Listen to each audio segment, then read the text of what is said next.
Sun next ആപ്പിലൂടെ നിങ്ങളുടെ ഇഷ്ടപരമ്പരകൾ സംപ്രേക്ഷണ ശേഷം തികച്ചും സൗജന്യമായി കാണൂ. ഉടൻ സൺ നെക്സ്റ്റ് ആപ്പ് ഡൗൺലോഡ് ചെയ്യൂ. അവളിപ്പോ ആ കെട്ടിയോന്റെ വീട്ടിലായിരിക്കും അല്ലടാ. ഞാൻ അവളെ പുറകെ പോയി നോക്കിയൊന്നുമില്ല. നീ ഇപ്പൊ ഇവിടെ നിന്ന് കളിച്ചിട്ടൊന്നും ഒരു കാര്യമില്ല. കളി അവിടേക്ക് മാറ്റണം, കാർത്തികിന്റെ വീട്ടിലേക്ക്. ഓ, ഇനി അവിടെ നിന്നും കൂടെ അടി കിട്ടാവുള്ളൂ. ഞാൻ കണ്ടിടത്തോളം ആ സുന്ദരിയുടെ കെട്ടിയോനെ ജിമ്മ് ആ കൃഷ്ണ മുതലാളിയുടെ കയ്യിൽ നിന്ന് കിട്ടുമ്പോൾ ആയിരിക്കത്തില്ല. എടാ, അതിലൊന്നും പേടിയുള്ളവനല്ലടാ ഈ അജു. അത് പിന്നെ എനിക്ക് അറിഞ്ഞൂടെ. ഹെലികോപ്റ്ററിൽ കൊണ്ടുപോകുന്ന അടി ചേട്ടാ ഈ തോട്ടയിട്ട് പിടിച്ചു വാങ്ങിക്കും.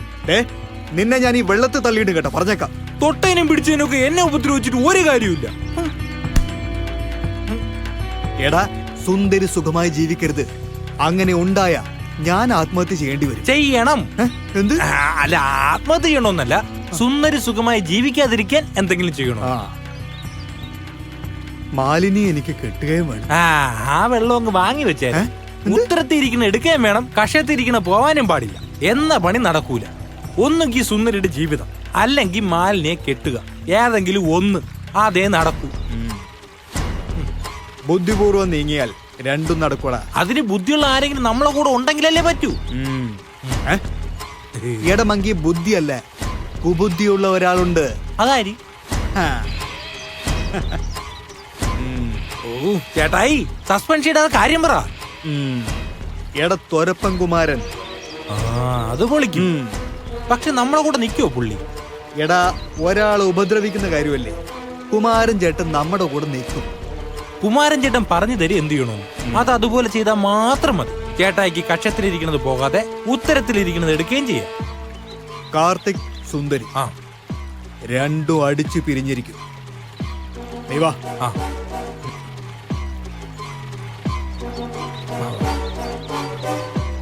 വണ്ടിയെടുക്കും.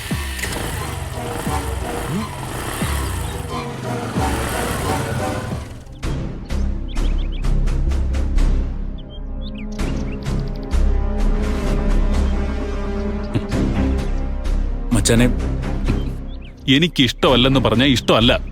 അല്ലടാ, എനിക്കിതിൽ കൂടുതലൊന്നും പറയാനില്ല. താലിയും കെട്ടി പെണ്ണിനെ വീട്ടിലും കൊണ്ടുവന്നിട്ടല്ല നീ ഇത് പറയേണ്ടത്. അളിയനെ പേടിച്ച് മിണ്ടാതിരുന്ന നേരത്ത് ആ മുഖത്ത് നോക്കി പറയണമായിരുന്നു ഇത്. അപ്പൊ പറയാൻ പറ്റില്ല. കാര്യങ്ങളൊക്കെ ഇതുവരെ എത്തിച്ചേരുകയും ചെയ്തു. അതൊക്കെ ശരിയാ. ഒപ്പം ഒരു കാര്യം കൂടിയുണ്ട്. ഇതെന്റെ ജീവിതമാ. This is my life. I can't spoil this. എടാ, നിന്റെ ജീവിതത്തിൽ തീരുമാനം എടുക്കാനുള്ള അവകാശം അളിയന് കൊടുത്തപ്പോ ആലോചിക്കണമായിരുന്നു ഇതൊക്കെ. മണ്ഡപത്തിൽ നിന്ന് ഇറങ്ങിപ്പോയി നീ പറഞ്ഞില്ലേ കല്യാണത്തിന് താല്പര്യമില്ലാന്ന്. താല്പര്യമില്ലെന്നല്ല പറയേണ്ടിരുന്നത്, നടക്കില്ല എന്നും പറഞ്ഞ് അതുവഴി ഇറങ്ങി പോണമായിരുന്നു. ഞാൻ പോവും, ഇനിയും പോവും. സുന്ദരിയെ ഇവിടെ ആക്കിയിട്ട് ഞാൻ അങ്ങ് എറണാകുളത്ത് പോയി കഴിഞ്ഞാ പിന്നെ ഒരു തിരിച്ചുവരെ ഉണ്ടാവുന്ന സ്വപ്നത്തിൽ പോലും ആരും വിചാരിക്കണ്ട. പിന്നെ എറണാകുളം എന്ന് പറയുന്നത് അങ്ങ് ബഹിരാകാശത്തല്ലേ. എടാ, നീ പോയി 2-ാം ദിവസം നിന്റെ അളിയൻ സുന്ദരിയെ പൊക്കിയെടുത്ത് നിന്റെ അടുത്ത് കൊണ്ടാക്കിയിരിക്കും. ആരൊക്കെ എന്തൊക്കെ പറഞ്ഞാലും സുന്ദരിയും മൊത്തം എനിക്കൊരു ജീവിതം ഉണ്ടാവുമെന്ന് ആരും പ്രതീക്ഷിക്കണ്ട. God promise. ഇവിടെ അളിയനും ചേച്ചിയും എല്ലാം ഉള്ളതാ. വെറുതെ ഓരോന്നും വിളിച്ചു കൂവി ഒരു സീൻ ഉണ്ടാക്കാൻ നിൽക്കല്ലേ. ഏത് നശിച്ച നേരത്താണെന്നോ എനിക്ക് എറണാകുളത്ത് നിങ്ങോട്ട് വരാൻ തോന്നിയത്. എടാ, കേട്ടിടത്തോളം സുന്ദരി നല്ല കുട്ടിയാ. ഒന്ന് നിർത്താമോ നിനക്ക്? സുന്ദരി സുന്ദരി സുന്ദരി.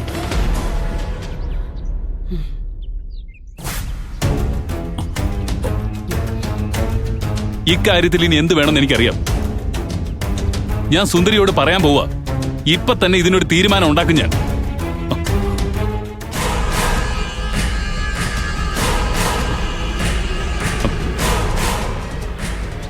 ചെല്ലടാ, ചെന്ന് പറയും. അല്ലെങ്കിൽ വേണ്ട, ഞാൻ അമ്മയോട് പറയാം. അമ്മ പറയട്ടെ എന്താ കാര്യമെന്ന്. എന്താ മോനെ കാര്യം പറ.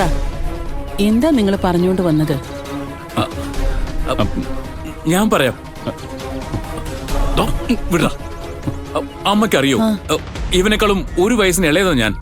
അപ്പൊ ഇവൻ ചേട്ടനാണേ. ചേട്ടന്റെ ഭാര്യയെ ചേട്ടത്തിന്ന് വിളിക്കുന്നതിൽ എന്തെങ്കിലും കുഴപ്പമുണ്ടോ? അങ്ങനെ ചോദിച്ചാ ഒരു കുഴപ്പമില്ല. പക്ഷെ ഇവൻ പറയുവാ നമ്മള് കൂട്ടുകാരാ, അതുകൊണ്ട് സുന്ദരീന്ന് വിളിച്ചാ മതിയെന്ന്.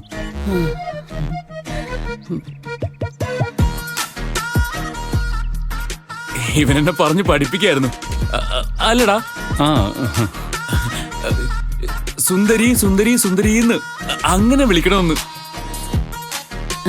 ദേ, ഇതൊക്കെ നിങ്ങൾ തമ്മിൽ തീരുമാനിക്കേണ്ട കാര്യമില്ലേ? ഞാൻ എന്ത് പറയാനാ? അത് ശരിയാ. എടാ, അമ്മ പറഞ്ഞതാ ശരി.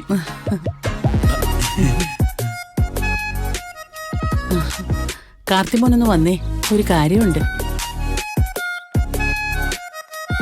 വാ മോനെ, വാ.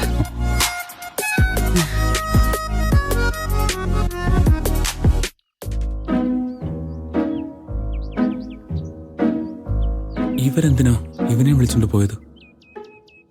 ഇനിയിപ്പോ ഇവനെ സുന്ദരിക്ക് വേണ്ടെന്ന് പറയോ? ഏയ്, അങ്ങനെ പറയില്ല. ഇനി പറയുമായിരിക്കോ?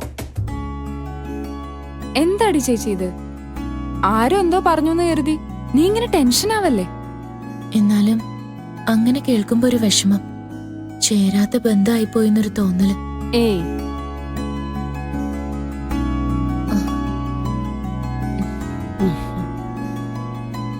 സുന്ദരിമോളെ ഏൽപ്പിക്കാൻ ഞാനൊരു കാര്യം കൊണ്ടുവന്നിട്ടുണ്ട്.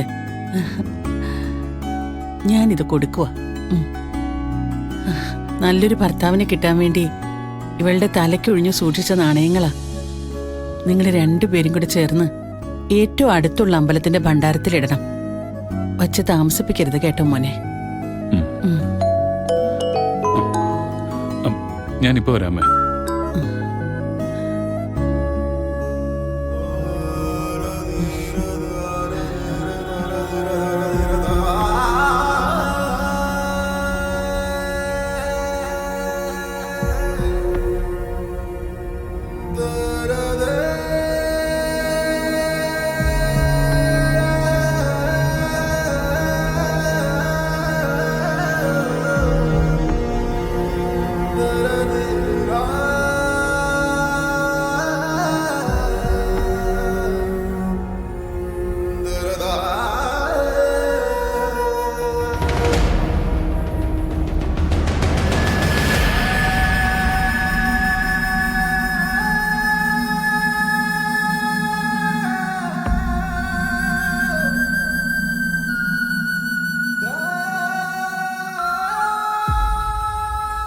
കൃഷ്ണേട്ടാ, അല്ല എന്തെങ്ങനെ ആലോചിച്ച് നിൽക്കുന്നേ? ഏയ്, ഞാൻ ആലോചിക്കായിരുന്നു, സുന്ദരിക്ക് കൊടുത്തത് കുറഞ്ഞു പോയൊന്നു. അതിനൊക്കെ ഇനിയും സമയമുണ്ടല്ലോ, ചെയ്യാൻ നമുക്ക്. അവരൊക്കെ തിരക്കുന്നുണ്ട്. ആ കൃഷ്ണേട്ടാ, എനിക്കൊരു സംശയം. കൃഷ്ണേട്ടനും അങ്ങനെ തോന്നിയെന്ന് എനിക്കറിയില്ല. എന്റെ ശ്രീദേവി, കാര്യം പറഞ്ഞാലല്ലേ ഞാൻ അറിയൂ. വന്നപ്പോ മുതലേ ഞാൻ ശ്രദ്ധിക്കുന്നതാ, കാർത്തിയുടെ മുഖത്തിന് എന്തോ ഒരു വാട്ടം പോലെ. ഞാനവനോട് ചോദിച്ചു എന്താ പറ്റിയെന്ന്. അപ്പൊ അവൻ പറഞ്ഞ മറുപടി എന്നെ ഞെട്ടിച്ചു. അവൻ എന്താ പറഞ്ഞത്? സന്തോഷത്തോടെ നടക്കാൻ ഈ കല്യാണം തീരുമാനിച്ചത് അവനല്ലല്ലോ എന്ന്.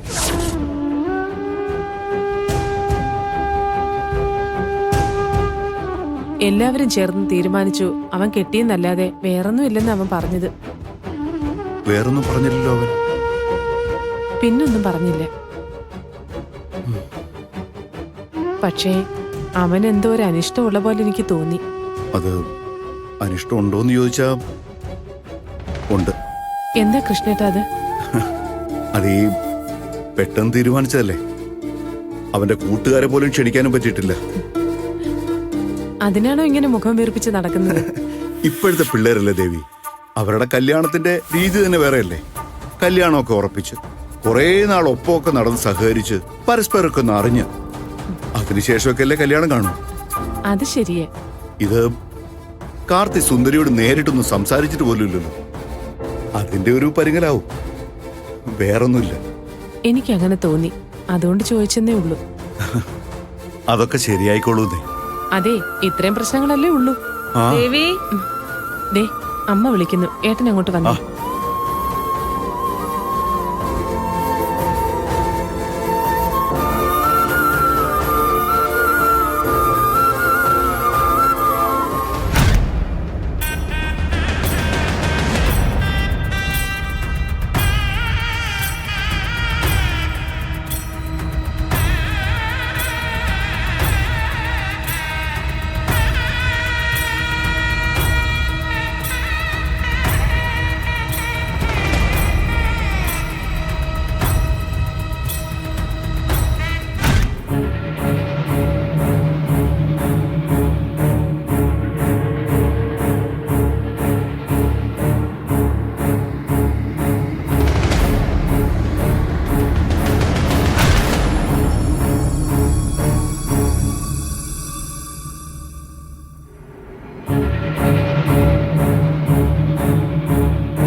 ഒന്ന് മുഖം കഴുകുക.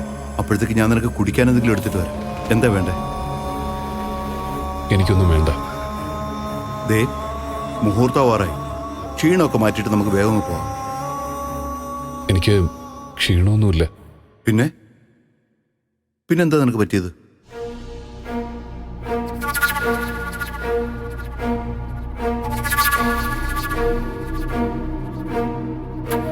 എടാ കാർത്തി, പറയേ. എന്താടാ? ഇനിയെങ്കിലും ഞാനത് പറഞ്ഞില്ലെങ്കിൽ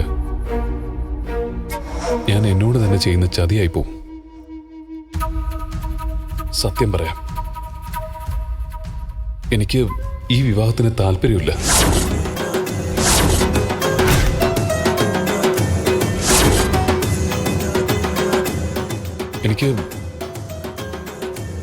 എനിക്ക് സുന്ദരി ഇഷ്ടമല്ല.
കൃഷ്ണ, നീ എന്താ എങ്ങനെ നിൽക്കുന്നേ?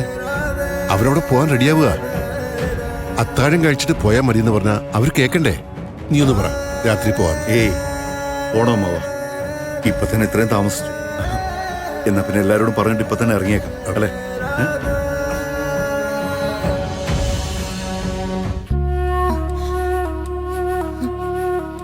നീ ഇങ്ങനെ സങ്കടപ്പെട്ട എങ്ങനെയാ മോളെ? അല്ലേ തന്നെ പെണ്ണായി പിറന്ന ഇങ്ങനെ ഒരു കൂടുമാറ്റം ഉള്ളതല്ലേ? അതല്ല അച്ഛമ്മേ, എനിക്കെന്തോ പേടി തോന്നുന്നു. അയ്യേ, ഇനി അങ്ങോട്ട് ജീവിതകാലം മുഴുവൻ കഴിയേണ്ട വീടല്ലേ ഇത്? ഞാനൊരു കാര്യം പറഞ്ഞാ അച്ഛമ്മ സമ്മതിക്കോ? മോൾ എന്ത് പറഞ്ഞാലും അച്ഛമ്മ സമ്മതിക്കില്ലേ? പിന്നെ എന്തിനാ ഈ ചോദ്യം? അച്ഛമ്മ കൂടി എന്റെ കൂടെ ഇവിടെ നിൽക്കുവോ? ഇത് നല്ല കഥയായി. ഒരു പെങ്കൊച്ചിനെ കെട്ടിച്ചു കൊടുത്തിട്ട് അവളുടെ അച്ഛമ്മയും കൂടി കൂട്ടു നിൽക്കാന്ന് പറഞ്ഞാല് നാണക്കേടല്ലേ മോളെ? ആഹാ, രണ്ടാളും കൂടെ ഇവിടെ വന്നിരിക്ക.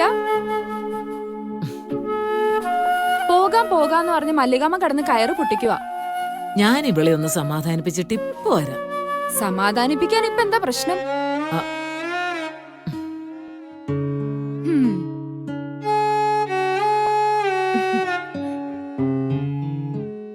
എന്താ സുന്ദരി ചേച്ചി? ഇവക്കൊരാഗ്രഹം, ഞാനും കൂടി ഇവിടെ നിൽക്കണമെന്ന്. ആഹാ, എത്ര മനോഹരമായ ആഗ്രഹം. ഇന്ന് ഒരു ദിവസമെങ്കിലും ഇവിടെ നിക്കച്ചമ്മേ. ഈ കൊച്ചിനെ ഞാൻ എന്തു പറഞ്ഞാ ഭഗവതി ഇപ്പൊ ഒന്ന് മനസ്സിലാക്കുക. അച്ഛമ്മ ഇവിടെ നിക്കാന്ന് സമ്മതിച്ചാ തന്നെ മല്ലികാമ്മ സമ്മതിക്കില്ല, അത് ഉറപ്പാ. നിങ്ങൾ എല്ലാവരും കൂടെ ഒരുമിച്ച് ഇറങ്ങിപ്പോയാ എനിക്ക് സങ്കടാവും. അത് കൊള്ളാലോ. എല്ലാ പെൺപിള്ളേരും ഒറ്റയ്ക്ക് തന്നെയാ ഭർത്താവിന്റെ വീട്ടിൽ നിൽക്കുന്നേ. നീ എന്താ എന്റെ വിഷമം മനസ്സിലാക്കാത്തെ? അച്ഛമ്മേ, ഞാൻ വിടില്ല. അച്ഛമ്മ ഇവിടെ നിർത്തിയിട്ട് പോവാന്ന് വെച്ചാ നടക്കുന്ന കാര്യമല്ല. നീ ഒന്ന് പോയ മാലിനി, ഞങ്ങള് സംസാരിക്കട്ടെ. അച്ഛമ്മ സമ്മതിക്കും. ഒരു കാര്യം ചെയ്, അച്ഛമ്മയും കൊച്ചുമോളും കൂടി ഒരു തീരുമാനമാക്കിയിട്ട് അങ്ങോട്ട് വന്നാ മതി. ഞാൻ അങ്ങോട്ട് ചെല്ലട്ടെ. നിങ്ങളെ വിളിക്കാൻ വന്നതാ ഞാൻ.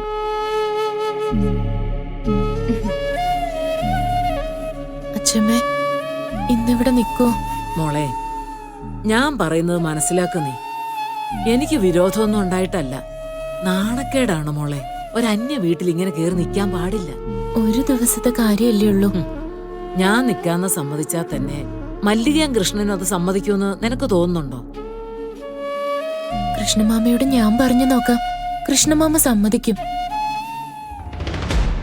അതിലിപ്പോ ചോദിക്കാൻ എന്തിരിക്കുന്നു? സുന്ദരിക്ക് അങ്ങനെ ഒരു ആഗ്രഹം ഉണ്ടെങ്കിൽ ഇന്നത്തേക്ക് മാത്രമല്ല, അച്ഛമ്മ ഇവിടെ തന്നെ നിന്നോട്ടെന്നേ. അതെ അതെ. എന്നാലും അത് ശരിയല്ല, പ്രത്യേകിച്ചും ഇന്നത്തെ ദിവസം. കുറച്ചു ദിവസം കഴിഞ്ഞിട്ടാണെങ്കിൽ എത്ര ദിവസം നിർത്തുന്നതിലും എനിക്കൊരു വിരോധവും ഇല്ല. കളിയായിട്ടാണ് ഞാൻ പറഞ്ഞതെങ്കിലും സുന്ദരി ചേച്ചിക്ക് നല്ല വിഷമമുണ്ട്. ഇതിപ്പോ പെട്ടെന്ന് വീട്ടിൽ നിന്ന് മാറി നിന്നെ. അമ്മ നിൽക്കുന്നെങ്കിൽ നിന്നോട്ടെ നീ. നാളെ നമുക്ക് വണ്ടി വിട്ട് വിളിപ്പിച്ചാ പോലെ. എന്തിനാ വണ്ടി വിടുന്നത്? കാർത്തികൻ കൊണ്ടാക്കും അല്ലേടാ? പിന്നെ പിന്നെ അവൻ കൊണ്ടാക്കും. ആ സുന്ദരി, അച്ഛമ്മ ഇവിടെ നിൽക്കണമെന്നും പറഞ്ഞ് എന്തിനാ മോളെ നീ വാശി പിടിക്കുന്നേ? വാശിയൊന്നുമല്ല, ഒരാഗ്രഹം അല്ലേടി മോളെ? ഈ വീട്ടിൽ വന്നിട്ട് സുന്ദരി ആദ്യമായിട്ട് പറഞ്ഞ ആഗ്രഹമല്ലേ, അത് സാധിച്ചു കൊടുത്തേ പറ്റൂ.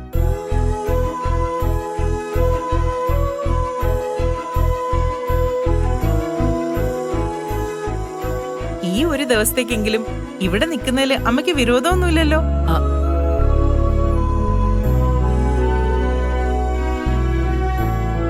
അത് ഞാൻ സമ്മതിക്കില്ലാന്ന് കരുതി നിൽക്കാതിരിക്കണ്ട. നിക്കണെങ്കിലും നിന്നു. സുന്ദരിയുടെ മുഖം വിടരുന്നത് കണ്ടോ? ഈ വീട്ടിൽ വന്നിട്ട് ആദ്യമായിട്ടാ സുന്ദരി മനസ്സ് തുറന്നൊന്ന് ചിരിക്കുന്നത് കണ്ടോ?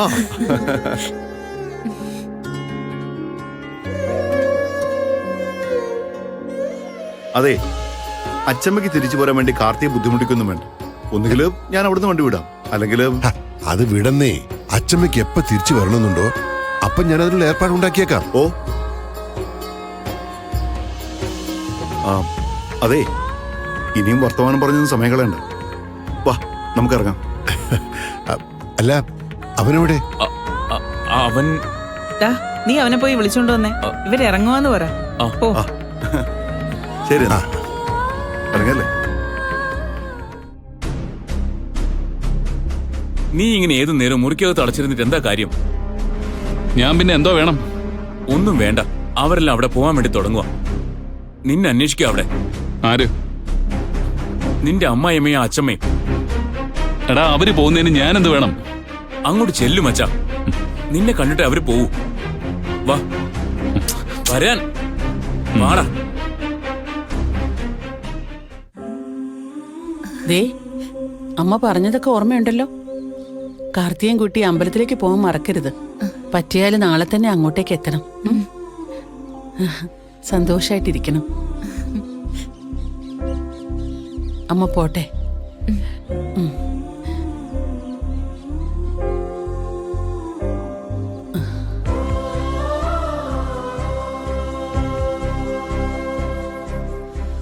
ഇവള് പാവാ. പരിചയമില്ലാത്ത വീടല്ലേ, അതിന്റെ ഒരു പേടി കാണും.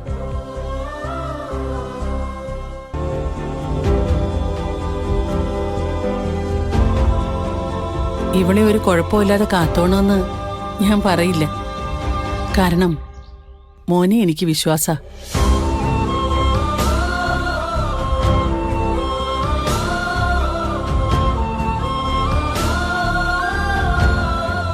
ഈ കൃഷ്ണേട്ടന്റെ അളിയനല്ലേ, ആങ്ങളെ കുടുംബം നോക്കുന്നത് കണ്ട് വളർന്ന ആൾക്ക് അങ്ങനെ തന്നെ ആവാനല്ലേ പറ്റൂ. അമ്മ ധൈര്യമായിട്ട് വെക്കോ. ഇവന്റെ കയ്യിൽ സുന്ദരിയുടെ ജീവിതം സേഫ് ആയിരിക്കും.